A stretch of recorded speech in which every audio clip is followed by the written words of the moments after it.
ایک وہ اللہ کی طرف سے ریویلڈ ہو, دوسرا ایک کہ چلو جو سائنس ہم نے بنائی ہے سائنٹیفک میتھڈ ہے کم از کم اس کے مطابق ثابت ہو. تو سر یہ میرے سامنے ایک آرٹیکل بھی ہے, یہ ہے, میں اس کو کوٹ بھی کر دیتا ہوں جی, ویب سائٹ ہے ڈیلی میل, یہ یو کے کا اخبار ہے. تو اس میں انہوں نے ایک ریسرچ کوٹ کی ہے ایک یونیورسٹی کی, آڈینس سے دیکھ بھی سکتی ہے, میں آڈینس کو بتا دوں کہ وہ لوگ جو ہوروسکوپ پہ ستاروں پہ بلیف رکھتے ہیں وہ لیس انٹیلیجنٹ ہوتے ہیں, یعنی کہ ذہانت میں وہ لوگ کم ہوتے ہیں. یہ پتہ نہیں انہوں نے کس طرح کیا پیرامیٹر سے ریسرچ کی ہے, لیکن یہ ریسرچ موجود ہے. اس کی وجہ یہ ہے نا کہ انسان بھروسہ کر لیتے ہیں. دیکھیے انسان کی جو نفسیات ہے نا وہ کھوج لگانے کی نفسیات تو ہے, تجسس تو انسان کے اندر ہے. اور اگر آپ کو کوئی ایسی پریڈکشن کر کے یا کوئی ایسی غیب کی بات بتا دی جائے کہ یہ ایسے ہو جائے گا اور آپ اس پر یقین کر لیں بالکل ٹھیک کہ ایسے ہونے والا ہے. مثال کے طور پر اگر اللہ تعالیٰ ہمیں بتا دیتا کہ آپ جنتی ہیں یا آپ جہنمی ہیں, تو اس کے بعد عمل کی کیا حیثیت رہ گئی؟ تو اسی طرح سے اگر آپ کو انسان کی نفسیات اگر اس کو پتہ چل جائے کہ مستقبل میں یہ بات وقوع پذیر ہونے والی ہے, تو اس کے بعد پھر اس کا بھروسہ اس انفارمیشن کے اوپر آ جاتا ہے.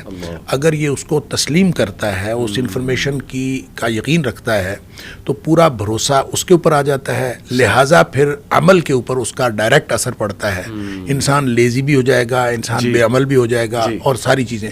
دیکھیں شریعت نے تو ایسی باتیں جس کا تعلق مستقبل کی ایسی پیشگوئی کے ساتھ تھا جو نبی کریم صلی اللہ علیہ وآلہ وسلم کی دی گئی پیشگوئیاں تھیں, جس کے بارے میں بہت بڑی, جس کے اندر خوشخبریاں سنائی گئی تھیں, اس کو بھی پبلکلی بیان کرنے میں احتیاط برتی ہے تاکہ لوگ جو ہیں وہ بھروسہ کر کے, کیونکہ انسانی نفسیات ہے.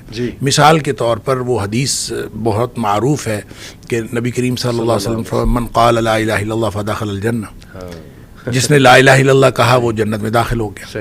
تو حضرت ابو ہریرہ رضی اللہ تعالیٰ نے خوش ہوئے کہ میں جا کے لوگوں کو بتا دوں.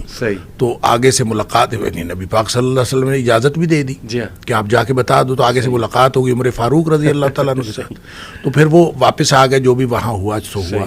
تو واپس آ کے جب نبی کریم صلی اللہ علیہ وآلہ وسلم کے پاس دوبارہ یہ کیس پیش ہوا, تو عمر فاروق رضی اللہ تعالیٰ عنہ کی دلیل یہ تھی کہ لوگ پھر بھروسہ کر لیں گے اور لوگ بے عمل ہو جائیں گے. تو نبی کریم صلی اللہ علیہ وسلم نے ان کی اس بات کو انڈورس کیا, یعنی آپ نے اس حضرت عمر فاروق رضی اللہ تعالیٰ کی بات کو انڈورس کیا. تو اس کا مطلب یہ ہے کہ جب آپ کو کوئی جس بات پر آپ یقین کر لیتے ہیں, پھر اس کے بعد آپ کے عمل کے اوپر اس کا ڈائریکٹ اثر ہوتا ہے. لہٰذا یہ ریسرچ کسی کی ہو یا نہ ہو, یہ بات درست ہے کہ انسان کے عقیدے کا, انسان کے فکر کا, انسان کے ذہن کا ہی تو اس کے عمل کے اوپر اثر ہوتا ہے. شیخ میں اپنی پرسنل مثال دے سکتا ہوں آڈینس کو کہ ایک دور تھا, اللہ معاف کرے, زمانہ جاہلیت میں ہاروسکوپ کو مانتا تھا میں, کیونکہ بچپن سے دوستوں سے بھی سنا ہوا تھا, اور پھر ظاہر ہے کہ اتنا دینی بیک گراؤنڈ نہیں تھا.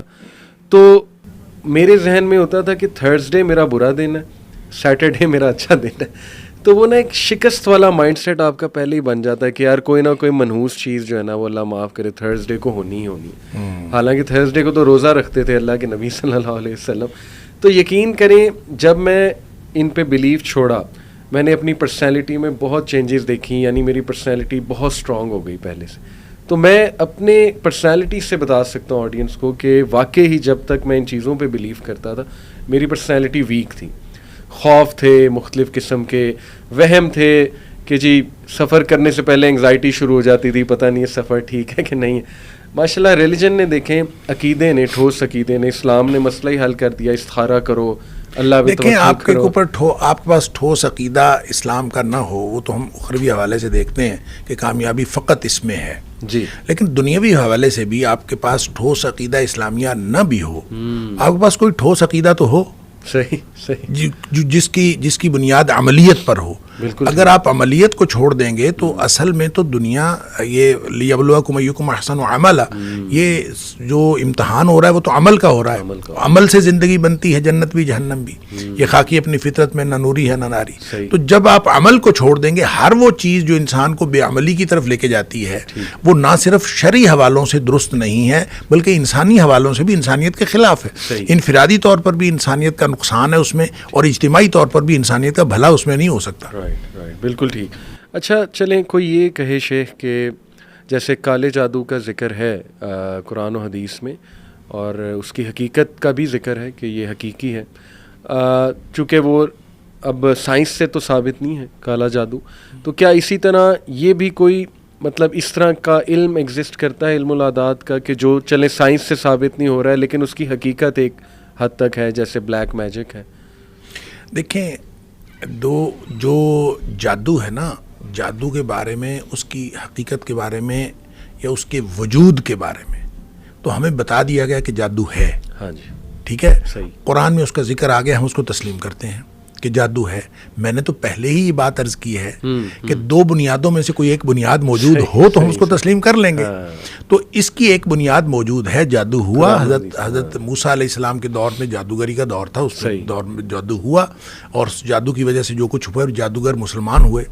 وہ ساری ہمارے سامنے ایک تاریخ ہے جو قرآن نے بیان کی ہے, اس کی وجہ سے ہم جادو کو تسلیم کرتے ہیں. اگرچہ اس کی حرمت کی بات ہے, قرآن اس کو, نبی پاک صلی اللہ علیہ وسلم نے اس کو حرام قرار دیا, قرآن نے اس کو حرام قرار دیا, اور جادو حرام ہے, لیکن اس کی حقیقت, اس کا وجود ہے. میں نے پہلے بھی عرض کیا کہ اگر اس کی کوئی بنیاد موجود ہو تو شریعت اس کے وجود پر سوال نہیں اٹھاتی, اس کی حلت و حرمت پر تو سوال اٹھاتی. لہٰذا اس کے وجود کے بارے میں کوئی اگر ٹھوس دلیل موجود ہو تو ہمیں تو کوئی اعتراض نہیں ہے اگر کوئی اس کی دلیل ہو تو, لیکن ایسی دلیل اب تک ہے نہیں. دیکھیں, ایک چیز ہے علم العادات یا ستاروں کا یا ذائچہ یا کوئی بھی آپ چیز کرتے ہیں, علم نجوم ہے. جی, اصل چیز یہ نہیں ہے کہ وہ ایگزسٹ نہیں کرتا, میٹیریلی تو وہ ایگزسٹ کرتا ہے. میٹیریلی عادات بھی ایگزسٹ کرتے ہیں, میٹیریلی نجوم یعنی ستارے بھی ایگزسٹ کرتے ہیں, یہ کائنات کا حصہ ہیں. صحیح. اصل میں جس چیز کے بارے میں کوئی بنیاد موجود نہیں ہے, نہ سائنٹیفک اور نہ شرعی, وہ چیز یہ ہے کہ ان مادی چیزوں کا غیر مرئی نتائج کے ساتھ تعلق ہے. اس کی ہمارے پاس کوئی بنیاد نہیں. سمجھ گئے, بالکل. اچھا, وہ ایک بالکل یعنی کسی کا تجربہ ہو سکتا ہے اور اتفاق کی حادثہ بھی ہو سکتا ہے. صحیح. مثلا مثال کے طور پر نا, آپ اچھل کود کر رہے ہوں, آپ کو یہ نہ پتا ہو پنکھا کیسے چلتا ہے. ٹھیک ہے, آپ اچھل کود کر رہے ہوں, اچھلتے کودتے ہوئے آپ کی انگلی جا کے سوئچ بٹن کو لگ جائے تو آپ اس کے بعد یہ یقین کر لیں کہ اچھلنے کودنے سے پنکھا چلتا ہے. اور یہ اس طرح ہوتا رہا ہے. تاریخ میں آپ دیکھیں نا, سائنٹسٹ اسی طرح کچھ نہ کچھ نہیں, دیکھیں یہ ہماری تاریخ ہے. آپ اگر فلسفیانہ تاریخ کو دیکھیں تو معلوم تاریخ کے مطابق جب ہم علوم کی تاریخ کو دیکھتے ہیں تو ہمیں 2000 سال قبل مسیح سے لے کر 1000 سال قبل مسیح تک کا یہ جو دہائی ہے پوری, یہ مسٹری کی دہائی ہے اور یہ اسطوریاتی دور ہے, یہ کہانیوں کا دور ہے. اسی طرح کہانیاں بنتی تھیں اور کہانیاں اسی طرح بنی ہوئی ہیں. کالی بلی راستہ کاٹ جائے تو منحوس ہوتی ہے, راستہ یہ اسی طرح سے بنا ہوا ہے. کوا بولے تو مہمان آتے ہیں, یہ اسی طرح سے بنا ہوا ہے. یعنی اتفاقاً اگر کوئی چیز ہو گئی تو اس کو ہم نے ایک کہانی بنا لیا, اس کو ریلیٹ کر دیا. اب کوا تو بولتا ہے اور کوا منڈیر پہ بیٹھتا بھی ہے, کوا بولتا بھی ہے. کیا اس کا تعلق کسی غیر مرئی نتائج کے ساتھ ہے یا نہیں, اس کے اوپر بلیو کرنا یا نہ کرنا, اس کے لیے کوئی دلیل چاہیے.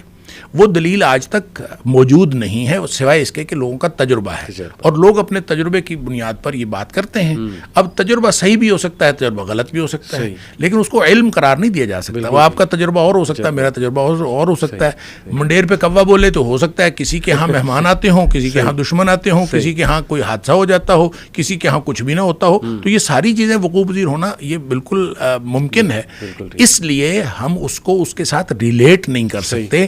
لہٰذا اعداد کی بات ہو یا نجوم کی بات ہو, جب ہم اس کو ریلیٹ کرتے ہیں تو ریلیٹ کرنے کی کوئی بنیاد ہونی چاہیے. وہ بنیاد نہیں ہے, وگرنہ میٹیریلی تو ساری چیزیں ایگزسٹ کرتی ہیں, کائنات ہے. بالکل ٹھیک, بالکل ٹھیک.